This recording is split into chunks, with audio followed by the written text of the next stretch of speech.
Welcome friends, welcome to our channel Bong nomadic zoologist. এখন আমরা যাচ্ছি যোধপুরের উমেদ ভবন। তো এই উমেদ ভবনের অনেক দৃশ্য বা অনেক তোমরা কাহিনী শুনেছো। বেশ কিছু সেলিব্রিটি মানুষদের বিয়ে এখানে ডেস্টিনেশন ওয়েডিং হয়েছে।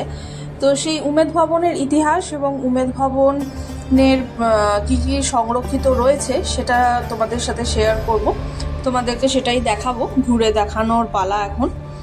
তো যোধপুরের এই উমেদ ভবন এটি মেনলি রাজপুত এবং আর্ট ডেকোর একসাথে সংমিশ্রণে তৈরি একটা অসাধারণ স্থাপত্য। 1928 থেকে 43-এর মধ্যে যিনি রাজা ছিলেন উমেদ সিং, তার দ্বারাই এই প্রকল্পটা তৈরি হয় এবং তিনি এই বাসভবনের সাথে মিউজিয়ামটার তৈরি করেছেন। তো এখনও অবধি বিশ্বের বলতে পারো যে বৃহত্তম যে পার্সোনাল বাসভবন বা কটেজগুলো রয়েছে তার মধ্যে এটি অন্যতম।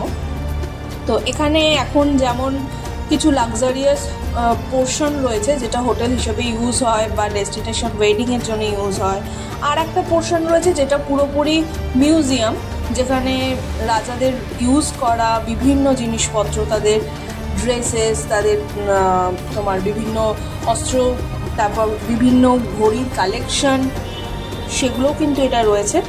মানে বলতে পারো যে একটা জাস্ট সংগ্রহশালা।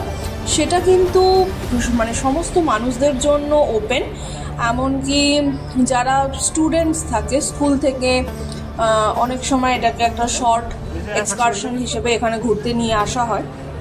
অবশ্যই টিকিটের ব্যবস্থা রয়েছে, স্টুডেন্টদের জন্য বেশ কিছু কনসেশনও রয়েছে, আর ফরেনারদের জন্য একরকম, তারপর তোমার ইন্ডিয়ানসদের জন্য আর একরকম।